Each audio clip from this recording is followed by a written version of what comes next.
Good day and welcome back to another Dbz Dokkan video. In this video we are going to be taking a look at the Extreme Z battle for INT Cell. And we're going to see just how good his Extreme Z Awakening is, but obviously we're going to take a look at first how to get his Extreme Z Awakening. So this is obviously for Cell, and Cell's a great unit. I think Cell's always been a fantastic unit. And obviously with time he aged out, but I think this revamp is pretty good for him. I think his EZA is really strong. I think a lot of people can appreciate that, and I think he's a really fun, really exciting unit to utilize. So obviously there are three important things to note about this Extreme Z battle, and that is that you need to use super physical or extreme physical units. You're going to want to use units that are from the Kamehameha category, and you're going to want to use units that can activate the legendary power link. It's very important that you activate the legendary power link. You cannot simply the units cannot simply just have the legendary power link. They need to actively utilize the legendary power link, because that's the only way they're going to be able to do damage. Now fortunately we have very strong free-to-play options that can cover us for all of these requirements, and so we won't be able to use a non-free-to-play team or any summonable units to complete this Extreme Z battle. So obviously as well, this is not meant to say you have to do this way. This is just merely to inspire you guys on how to team build so that you can tackle this. The easiest way would be to build a Kamehameha team and just shove as many physical Kamehameha units you can inside there, but Kamehameha doesn't really have the craziest physical. The two best physical Kamehameha units that aren't summonable we're using. The rest are all very strong. You've got the SS4 GT Duo, you've got Beast Gohan, you've got the Super Saiyan Goku and Angel Vegeta, but like I say, those are all great options. You can easily use them, so if you do have them, please do. You don't need to use some gimped build like us. We're going to be using a Turtle School build with a supplementary Kamehameha friend lead, and this is going to make things fairly easy. We do have slight concerns. Obviously we don't have a lot of legendary units, so a lot of our damage is dependent on getting the physical LR Goku linked up with the physical LR Master Roshi. One good thing about this team, we don't tend to take a lot of damage. I think at any given point, the most damage we take from a super is around 140,000, which honestly isn't bad. Like, the team functions really well, and we tend to have a good time. As friend lead, you're going to want to take AGL LR Gohan, and you might say, oh, but he doesn't fall under Turtle School, and you're correct. He does not fall under Turtle School at all. But the thing is, he's still so strong at even being under one lead. And with his guard active, he basically kind of just pseudo does what needs to be done, which is fine. Plus he provides another LR for us to link up with everyone else, and he's 180% lead. So I think personally, like, that's fairly decent enough.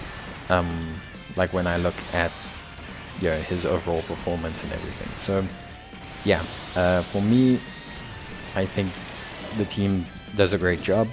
It was a little bit slower than one might like, and that's largely due to the lack of LRs. So if there's one thing I would change, I would probably do that. I would probably change the team to host more LRs. But obviously the one really good thing is that you do have two strong free-to-play options. This Goku does tremendous damage, which is fantastic, and he's from the Greatest Warrior missions. And then you also have the Master Roshi, who also does really good damage on his 18 key, and he's also super duper helpful. So yeah, both of them are really solid. We're going to obviously be doing stage 1 and stage 10, but you don't need to change the team build. Everything works more than fine. Like I said, you'll be really good to go for the majority of the stages. You won't have any issues. Please remember that at stage 10, obviously a whole bunch of new mechanics added in, but realistically speaking, it's not anything too different from your standard Extreme Z battle. And also there are missions. The missions are to clear the 7th stage, which you should do relatively easily as well. So it's a fairly simple time. fairly easy time, and I think most players shouldn't really have any major issues with this content. Like I said, you've got plenty great free-to-play options. If you don't have Master Roshi, just see if you can build under a super physical based team. That's probably also a very good bet, because there's plenty of Kamehameha options, so you don't really need to think too outside the box, unless you're me, who wants to use only free-to-play units, I guess. But yeah, in general, everything runs more than fine, so yeah, you shouldn't really have like a major problem.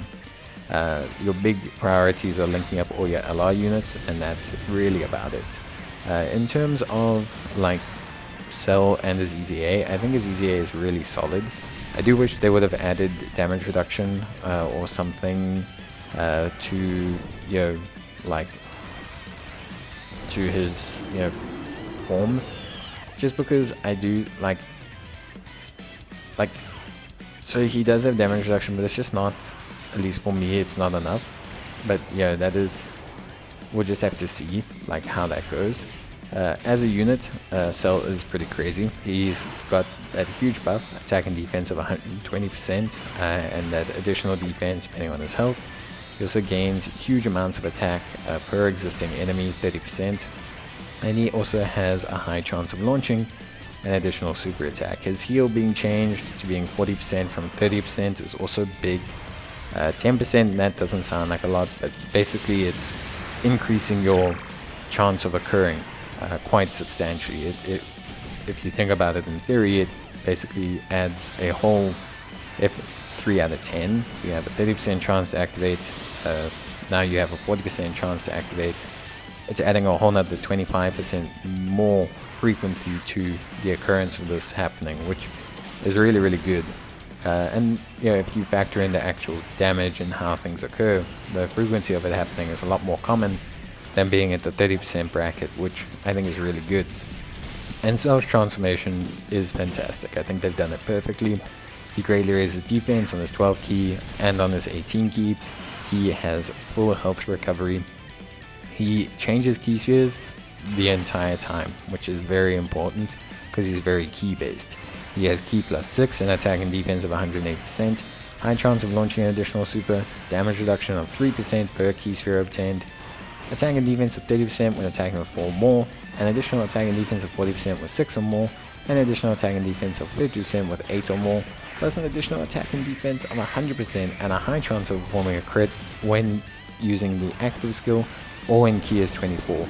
So this guy is crazy, like really crazy, like nuts almost. He actually looks like insane. It looks like an insane person designed him.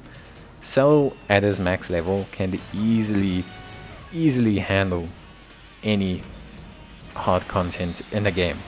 Cell is absolutely broken. Only problem with Cell is his team. His team's just not really there. He needs 1 or 2 more units, but we'll talk about that in this review. But overall, I think his EZA is great, and yeah, his Extreme Z battle is beatable with a free-to-play team, which is nice, and most players should be able to put things together and make it work. We're just going to awaken Cell, obviously, so that everyone has, well, so you guys can see, I have 3 dupes in my, Cell, so that's pretty cool. And yeah, I'm going to obviously take a look at them in a review video. But that's going to be it from me. Hope you enjoyed it. Let me know if you need help in the comments, and bye.